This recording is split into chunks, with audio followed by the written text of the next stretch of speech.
You know that moment when someone pushes you just a little too far? Well, that's exactly what happened when HOA Karen bulldozed my lakeshore trees, the very ones I had planted and cared for over decades. She had no clue that I control the dam downstream, and when I finally had enough, I made a single move that left her jaw on the ground. This is the story of how justice rolled in like a flood. Let us know where you're watching from today, and if you're new here, don't forget to like this video and subscribe to join our growing community. I've always been a simple man who finds peace in the sound of water lapping against the shore. My lakefront property has been my sanctuary for nearly 30 years. It's not a fancy place, just a sturdy wooden house I built with my own hands, a big wraparound porch, and a wide stretch of grassy yard leading down to the lake. But what makes it truly special are the trees along the shoreline. I planted them decades ago when they were nothing but saplings, each one representing a small victory in my life. Now they're tall, strong, and beautiful, standing like sentinels along the water's edge.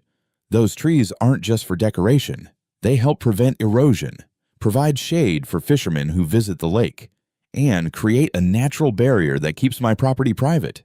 I've spent years nurturing them, pruning their branches, and ensuring their roots remain healthy. They mean something to me, far beyond their physical presence. They're part of my history, a living memory of the time my late wife and I spent here, watching sunsets with a glass of sweet tea in hand.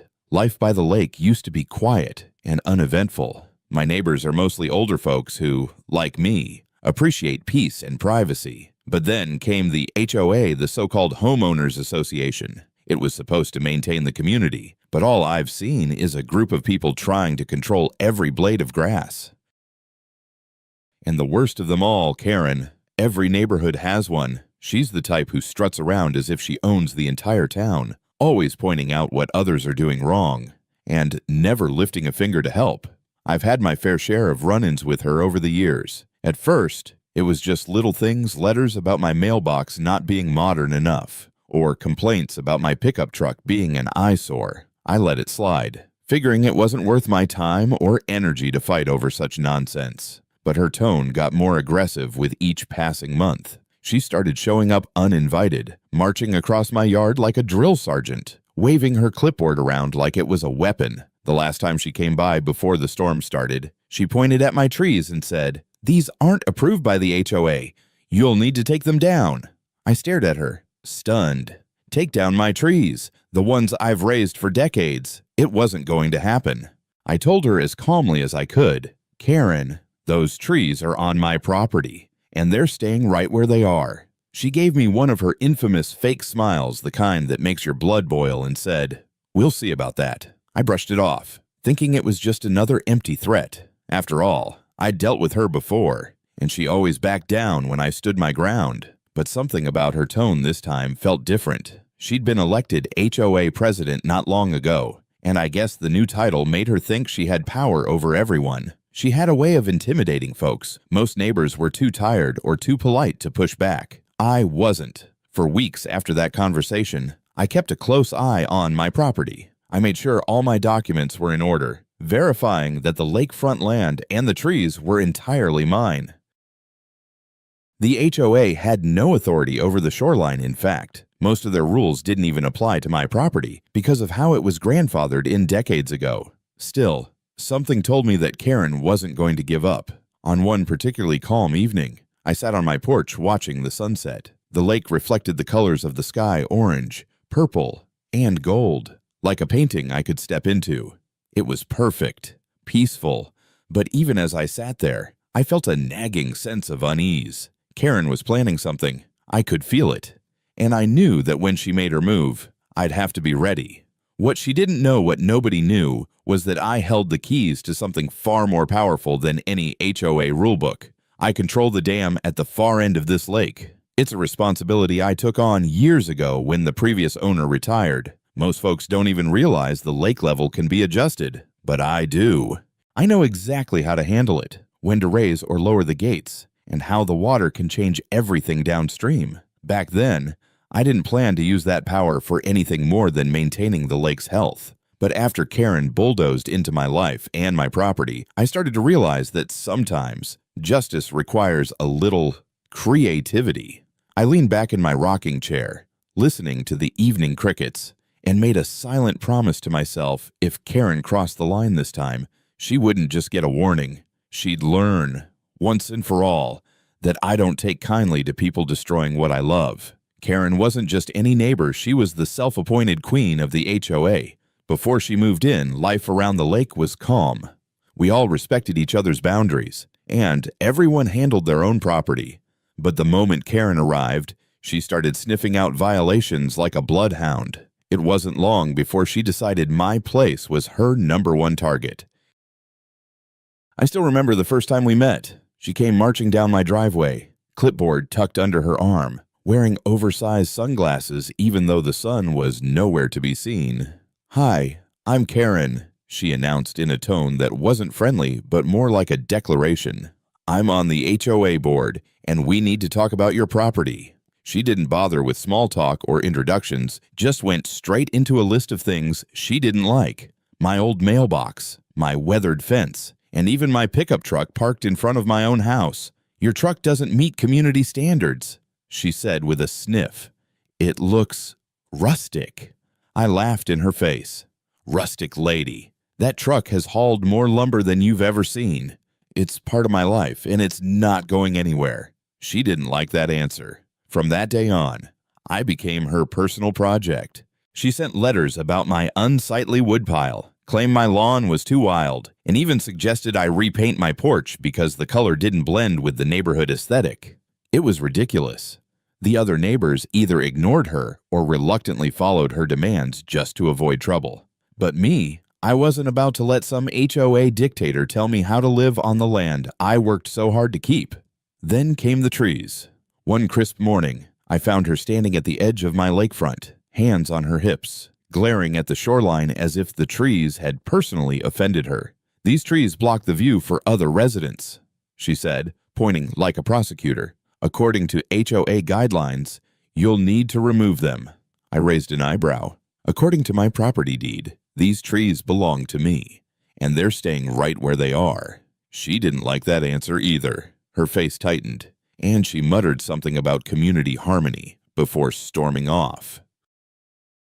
That's when I knew this wasn't over. Karen had the kind of personality that thrived on control. Telling her no only made her more determined. For the next few weeks, I noticed her snooping around my property line more often. She'd pretend to be out for a walk, but stop just long enough to take pictures of my yard. A couple of times, I even caught her talking to the contractors who worked on her house, pointing at my property as if she was hatching some grand plan. It wasn't just about the trees anymore, it was personal. She started sending me HOA notices that were so nitpicky. They bordered on harassment. One letter said my dock lights were too bright at night. Another accused me of having unapproved landscaping because I planted wildflowers along my path. I kept all the letters in a folder, partly because I knew this would escalate, and partly because I wanted evidence of just how far she was willing to go. Then I heard from one of my neighbors that Karen had been boasting at an HOA meeting about fixing the lakefront eyesore. I didn't have to ask who she meant.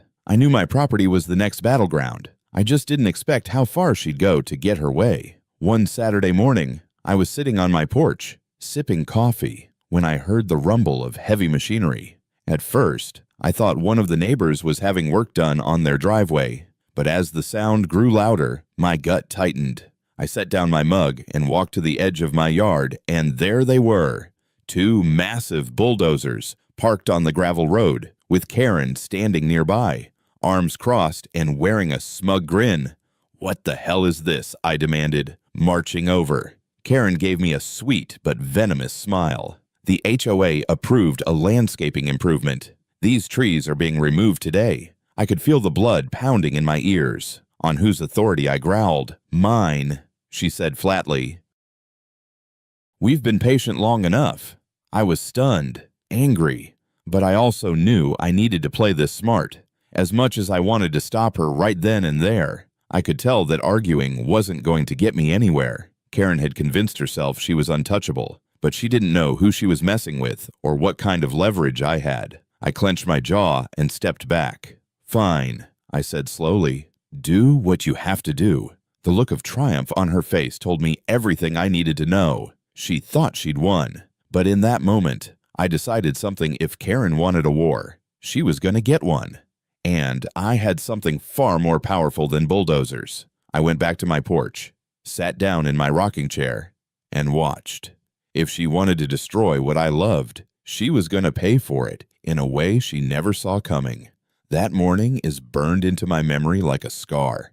The rumble of the bulldozers echoed off the still surface of the lake, breaking the peace I had treasured for decades. I stood on my porch, gripping the wooden railing, watching as the machines crept closer to my shoreline. My trees, the ones I had planted with my late wife's hands, stood tall and proud, unaware that their fate rested in the hands of a woman who cared more about neighborhood aesthetics than the history written into every branch and leaf. Karen was there, of course, standing beside the machines like some kind of general ready to send her troops into battle. Her arms were crossed, her sunglasses reflecting the morning light, and that smug smile of hers, the one that said, "I've won," made my blood boil. I could see the contractors talking to her, pointing at the trees as if they were planning the attack. I walked down to the edge of my property and called out, "You're trespassing. These trees are on my land, and you have no right to touch them."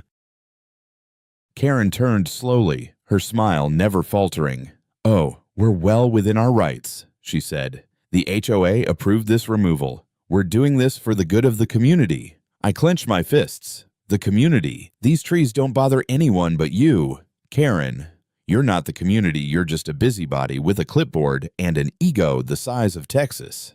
The contractors shifted uneasily, clearly uncomfortable with the brewing confrontation. One of them, a young guy with a ball cap, looked at me and said, "Sir, we're just doing what we were hired to do. You might want to talk this out before we start." I glared at Karen. "There's nothing to talk about. You so much as touch one of these trees, and you'll regret it." Karen smirked, tilting her head. "Is that a threat?" "No," I said, my voice low and steady. "That's a promise. But here's the thing. I knew I couldn't stop the bulldozers physically.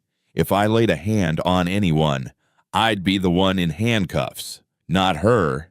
I had to think bigger, smarter, and that's when the thought came to me. She has no idea who she's dealing with. I own the dam. I control the lake. I could raise or lower the water levels with the turn of a wheel. And if she wanted to destroy my trees, well, maybe I'd let nature do a little destruction of its own. Still, I wasn't about to just stand there. "You'll be paying for every inch of damage," I told her. "You know that, right?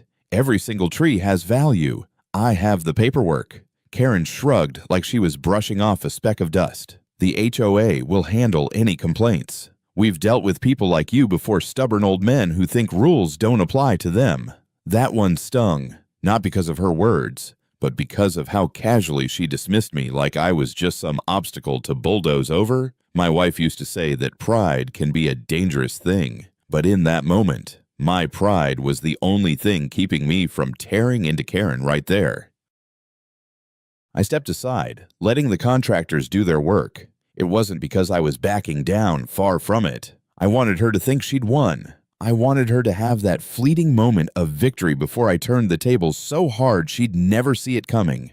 The bulldozers roared to life. The first tree came down with a sickening crack that made my chest tighten. I turned and walked back up to my porch. My fists clenched so tightly my knuckles were white. Each crash of wood hitting the ground felt like a punch to the gut. But I forced myself to watch. I wanted to remember this feeling. I wanted to channel every ounce of anger into what I was about to do next. By noon, my shoreline looked like a battlefield. Where once there had been a line of green, now there were stumps and splintered branches. Karen was beaming like she'd just won an award. "See," she called out as I stood silently on my porch. "Doesn't that look so much cleaner now? So much better for the community?" I didn't answer. I just stared at her, my jaw tight, my mind already turning gears.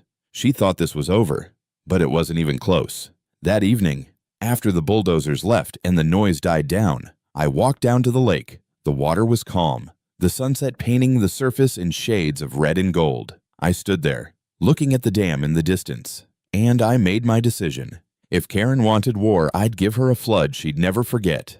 The night after the bulldozers left, I couldn't sleep. I sat on my porch, staring at the jagged stumps along my shoreline. The wind whistled through what used to be a wall of green, and the place felt exposed raw. Every time I looked at that ruined stretch of land, I saw my late wife's face. I could almost hear her voice, soft but firm. "Don't let anyone push you around. Hank, this land is yours. Protect it." I knew she'd be disappointed if I just let Karen get away with this.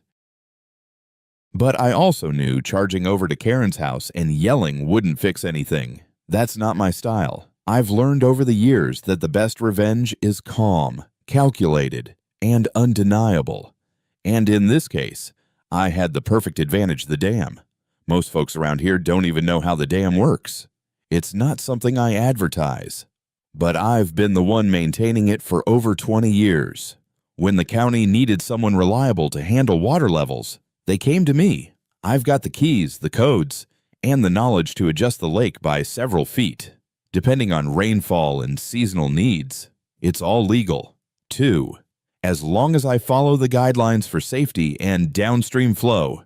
Karen had no idea I was the man in charge of the water she loves bragging about in her backyard view. So I started thinking, if I made just a few adjustments timed with the heavy rain that was in the forecast, I could raise the lake just enough to send water creeping up into her precious garden. Her pristine flower beds, her new stone walkway, even those overpriced lawn chairs she boasts about. All of it could be underwater in a matter of days. And the best part, I wouldn't be breaking a single law. It would all look like a natural consequence of the weather. But before I made any moves, I needed to be sure. I spent the next morning down at the dam checking the gates and runoff points. The metal wheel was cold under my hands as I tested the settings. I made a few small adjustments, nothing noticeable yet, just enough to prepare the system.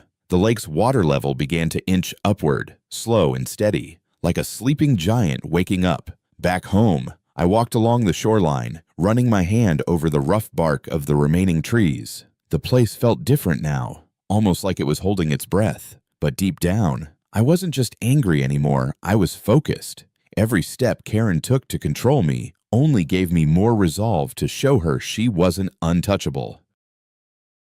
I spent that afternoon reinforcing my own property. I raised my dock, secured my firewood pile, and cleared out any low-lying debris. If water was going to rise, I wanted to make sure my place came out looking better than hers. I even called an old friend who used to work in landscaping and asked him to appraise the cost of replacing my trees. "She'll be paying for this," I told him, one way or another. Meanwhile, I kept an eye on Karen. She spent that day gloating, strutting around her yard like a peacock. I could see her from across the lake, giving tours of her improved view to a couple of her HOA buddies. They pointed at my property, shaking their heads like I was some old fool stuck in the past. I just smiled. Let them laugh now. They had no idea the storm that was coming. That evening, the weather forecast confirmed what I was counting on: heavy rainfall over the next 3 days. Perfect. I went back to the dam just before dusk and made another adjustment, just a little more this time. The gates creaked as I turned the wheel, and the sound of rushing water filled the air. It wasn't dramatic, not yet, but it was enough to start tipping the balance. As I stood there, I thought about the years I've spent living on this land, how much blood and sweat I've poured into keeping it beautiful. Karen didn't plant those trees. She didn't spend decades maintaining the shoreline. She just showed up one day with her rules and her attitude, thinking she could bulldoze over anyone who got in her way. Well, I'm not the kind of man you bulldoze without consequences. When I got back to my porch, I felt something I hadn't felt since this whole mess started calm. I sat down with a cold beer, watched the sun dip below the horizon, and listened to the frogs croaking by the water's edge. There was still anger simmering inside me, but now it was focused sharp like a blade. Karen thought she'd humiliated me, but what she didn't know was that I was just getting started. The lake was rising, slowly, silently, and soon it would carry a message she'd never forget. The next morning, I woke to the sound of rain tapping on my roof, steady and sure, like nature itself had joined my side. The lake's surface rippled under the gray sky, already looking fuller than usual.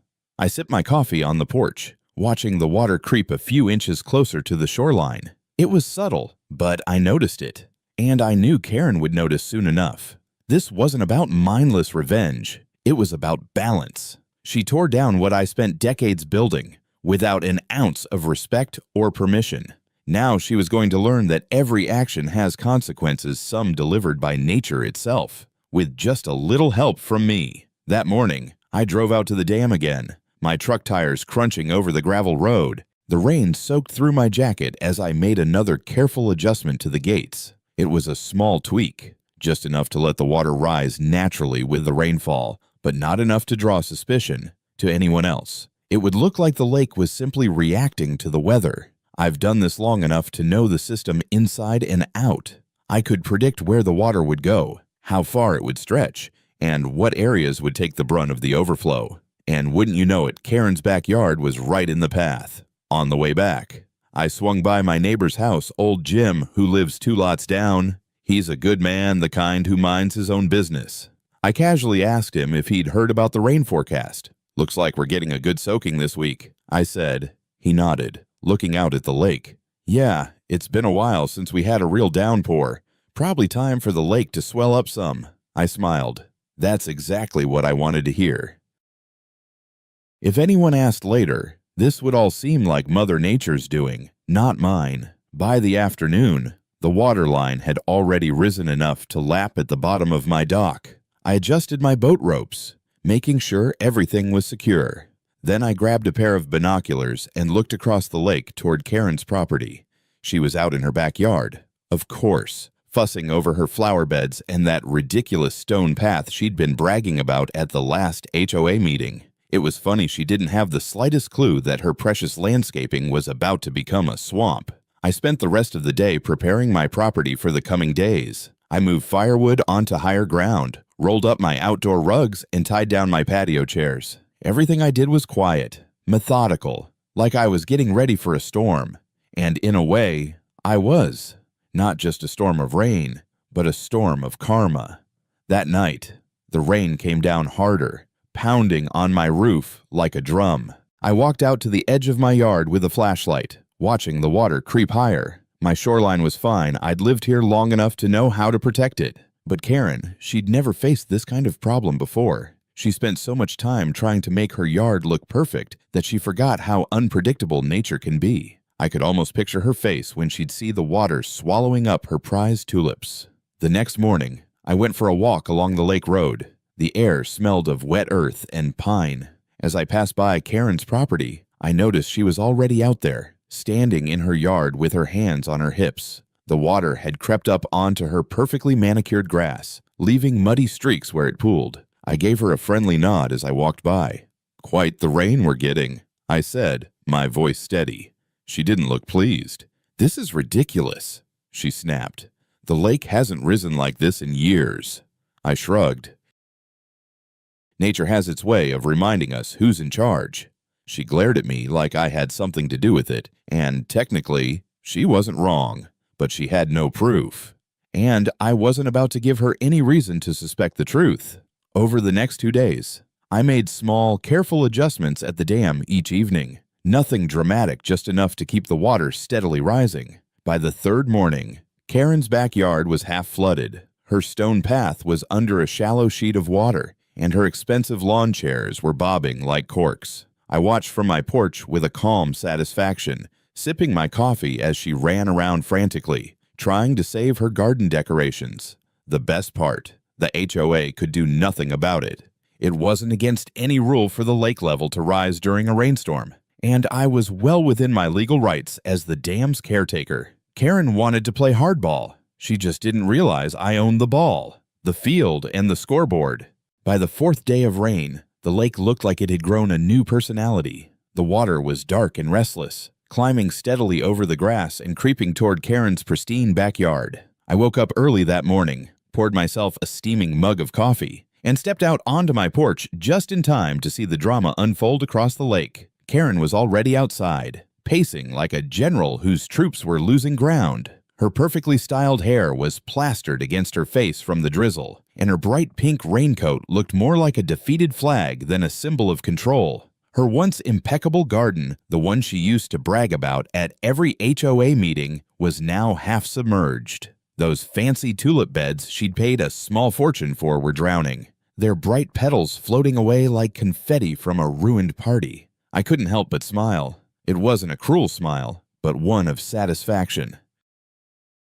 She'd bulldozed my trees without a second thought, laughing as she destroyed decades of work. Now she was learning that when you disrespect someone's land, nature has a way of settling the score, especially when that someone happens to control the dam.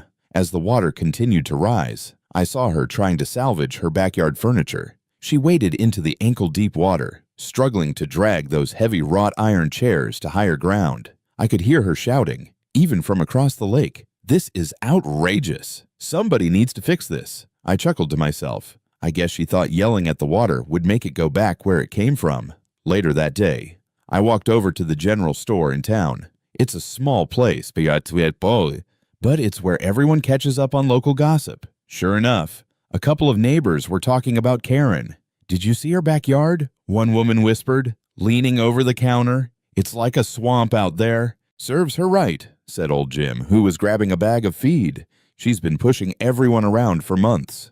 Maybe now she'll realize she's not in charge of Mother Nature." I didn't say much. I just smirked and paid for my supplies. But inside, I felt a small flicker of pride. Not only was Karen's little kingdom crumbling, but people were starting to see that her arrogance had a price. When I returned home, I noticed Karen standing at the edge of her yard, hands on her hips, glaring across the lake at me. I waved. She didn't wave back. Instead, she stomped inside her house, slamming the door hard enough that I could hear it echo over the water. That evening, the rainfall intensified, and I made one last careful adjustment at the dam.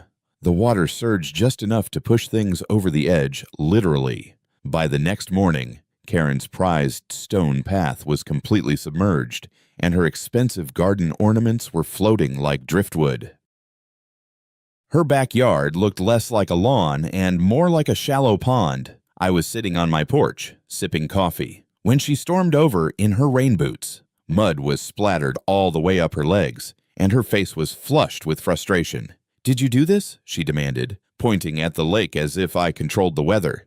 I tilted my head. "Do what?" "This," she shouted. "The water, my backyard, is destroyed. You're the one who manages the dam, aren't you? Don't pretend you don't have something to do with this." I set down my mug, stood up slowly, and looked her square in the eye. "Karen, I manage the dam to keep the lake safe. That's it. We've had 4 days of heavy rain. What did you expect? I can't control Mother Nature." Her mouth opened like she was ready to argue, but nothing came out. I think part of her realized I was right, at least legally. She couldn't prove anything.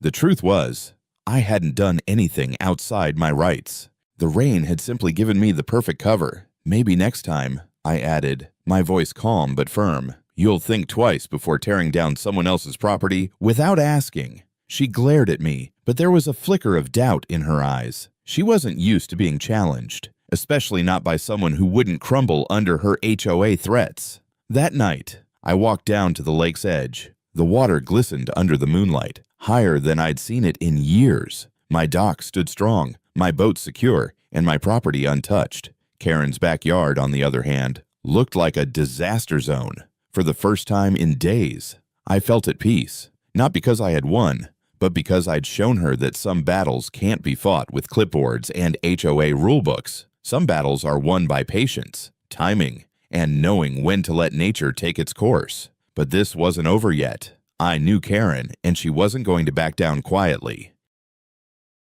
Which meant it was time to confront her head-on, with the one thing she hated most, proof that she was wrong. The HOA meetings were usually dull affairs, people arguing over fence paint colors, lawn heights, or whether someone's Christmas lights were too bright. But this one was different. Word had spread like wildfire about Karen's flooded backyard, and half the neighborhood showed up, hungry for drama. I could feel the tension in the air as I walked into the small community hall, a folder of documents tucked under my arm. Tonight wasn't about yelling or pointing fingers. Tonight was about ending this once and for all. Karen was already there, of course, sitting at the head of the table like a queen awaiting her subjects. Her hair was back in its usual stiff bun, and her lips were pressed into a tight line. When she saw me walk in, her eyes narrowed. She looked like a general who just spotted her rival walking onto the battlefield. "Mr. "Harper," she said sharply as I sat down, "I hope you're here to explain the destruction you caused." I didn't answer her immediately. Instead, I opened my folder and laid out a stack of papers on the table. "Before we get into wild accusations," I said evenly, "I'd like to discuss something a little more important: property rights and the damage your bulldozers caused to mine." A murmur rippled through the room.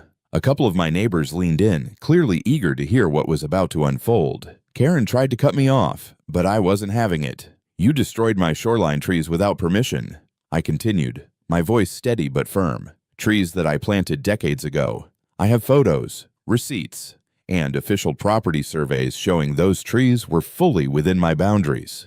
You trespassed, Karen? And that's a serious legal matter." She crossed her arms, her jaw tightening. "The HOA approved that removal. We had the right to ensure the HOA has no jurisdiction over my lakefront," I said, cutting her off. I pulled out a copy of my property deed and slid it across the table. "My land is grandfathered outside your petty rules. And here's the kicker: while you were busy bulldozing what's mine, you forgot one important thing: I control the dam. The water you enjoy so much, the water you love to brag about in your backyard meetings, I manage it." The room went silent. Karen's face turned pale, and I could see her eyes flicker with a mix of shock and anger. I didn't stop. I wanted every person in that room to understand exactly who they were dealing with. "I've been the caretaker of that dam for over 20 years. I continued. "The county put me in charge because I know this land and this lake better than anyone. When it rains, I manage the levels to prevent flooding unless someone decides to pick a fight and destroy what I've built." Karen slammed her hand on the table. "Are you admitting you flooded my property on purpose?" I stared at her, calm and collected. "I didn't have to do a thing. Nature handled it just fine. But let's be clear, Karen, your backyard flood is nothing compared to the damage you caused me. You're liable for every single tree that was destroyed, and I'm not asking for an apology. I'm asking for payment." I pulled out a written estimate from my landscaper, outlining the cost to replace and restore my shoreline, tens of thousands of dollars. I slid it across the table, watching her face contort. "Either the HOA covers this, or I'll see you in court. And trust me, I'll win. I have evidence, witnesses, and a legal right to my property. You, on the other hand, have nothing but a bruised ego." The room erupted in whispers. A few neighbors nodded at me, clearly fed up with Karen's bullying. Old Jim spoke up from the back. "Karen, I think he's got a point. You've been overstepping your bounds for a while now. Maybe it's time you backed off." Karen's face went red as a tomato. She opened her mouth to argue but couldn't find the words. She knew she was cornered, and I wasn't finished. "One last thing," I said, leaning forward. "If the HOA tries anything like this again, I won't just bring lawyers. I'll contact the county. I'm sure they'd love to hear how their damn caretaker is being harassed by a rogue HOA president." The silence that followed was heavy. Karen looked around, expecting support, but no one said a word. Her power was crumbling right there in that room. I stood up, gathered my papers, and looked her dead in the eye. "You wanted control. Karen, you just lost it. Stay off my land. This is your last warning." Then I walked out, leaving her fuming as the rest of the HOA murmured behind me. I knew, deep down, this was the turning point. Karen had finally met someone she couldn't bully, and now it was time to finish what I started. The days following that HOA meeting felt like a weight had finally lifted off my shoulders. Karen, for the first time since she'd moved into this neighborhood, went quiet. No more surprise visits, no more smug lectures about community standards, and certainly no more bulldozers showing up on my property. It was like someone had clipped the wings of a noisy bird, and the peace I'd fought for was finally settling back over the lake. But I didn't just let it end there. I made sure everything was buttoned up legally. My lawyer drafted a formal letter to both Karen and the HOA board, holding them accountable for the destruction of my trees. The evidence was overwhelming photos of the bulldozers, receipts from my landscaper, and the official survey maps that proved every inch of that shoreline belonged to me. They had no way to fight it. Within 2 weeks, I received a check that covered the cost of replanting and restoration. It wasn't just about the money, it was about making them take responsibility for what they had done. The day the check arrived, I walked down to the lake with a sense of victory humming in my chest. The water had settled back to normal levels, and the dam was running smoothly again. I adjusted the gates one last time, ensuring everything was balanced. Watching the flow of water, I felt like I'd not only protected my land, but also my pride. Karen, on the other hand, had taken a serious hit. Word spread fast around the neighborhood about the meeting and the payout she'd been forced to make. A few folks who'd been intimidated by her before started standing up to her. The next time I passed by the community mailbox, one of the older neighbors clapped me on the shoulder. "You gave her exactly what she needed," he said with a grin. "Someone to show her she's not queen of the world." I just smiled. Sometimes you have to let the floodwaters teach the lesson. With the settlement money, I hired a local crew to replant the shoreline. We brought in a mix of oak saplings and willows, strong trees that would grow fast and provide shade for years to come. Watching them sink the roots into the fresh soil felt like a healing process. Those trees would take time to grow, but I had time, and they'd stand as a living reminder that no HOA bully could take away what I'd built. A few evenings later, I sat on my porch with a glass of sweet tea, looking across the lake. The sun was setting, painting the water in warm gold and pink hues. Karen's backyard, once the jewel she flaunted, still looked a mess. Muddy patches where her precious tulips used to bloom, and the stone walkway was cracked and uneven from the flooding. She hadn't been outside much since the meeting. Maybe it was embarrassment, or maybe she'd finally realized there are some battles you just can't win. I'll admit, there was a part of me that wanted to rub it in. But I'm not that kind of man, right? Say. My victory wasn't about humiliating her, it was about standing my ground and proving that respect is a two-way street. I leaned back in my rocking chair, feeling the cool evening breeze, and let out a long, satisfied sigh. The lake was calm again. My home felt like mine again. And that, more than anything, was the real win. Before heading inside, I took one last walk down to the dock. The new trees were already standing tall in their fresh soil, and I could hear the faint sound of frogs along the shoreline. I rested my hand on one of the saplings and thought of my wife. "We did it, darling," I murmured. "We kept this place safe. The HOA hasn't bothered me since." In fact, at the next board election, Karen lost her spot as president. I wasn't surprised. People had finally seen through her bossy act. The community started working together again, like it used to be, with a little more understanding and a lot less drama. If there's one thing this whole ordeal taught me, it's this: don't underestimate a quiet man with deep roots. You can bulldoze his trees, but you can't bulldoze his resolve. Karen learned that the hard way, and as far as I'm concerned, justice was served. Looking back on everything that happened, I realized this wasn't just about trees or a flooded garden. It was about respect for the land, for hard work, and for the simple life I've built by this lake. Karen thought she could bulldoze through my property and my pride, but what she didn't understand is that this place holds my history, my memories, and my heart. Every tree I planted carried a story, and every inch of this land reminded me of my late wife's laughter on quiet summer evenings. Watching the water rise and reclaim Karen's garden wasn't about revenge, it was about balance. It was about showing her that no one is above nature or the truth. In the end, I didn't just win a fight with the HOA, I reclaimed my peace. Now, when I sit on my porch at sunset, I see new saplings standing where the old trees once were. They're small, but they're growing strong just like me. And every time I look at them, I'm reminded that sometimes justice doesn't come with shouting or fists. It comes with patience, strength, and the quiet certainty that right will always stand.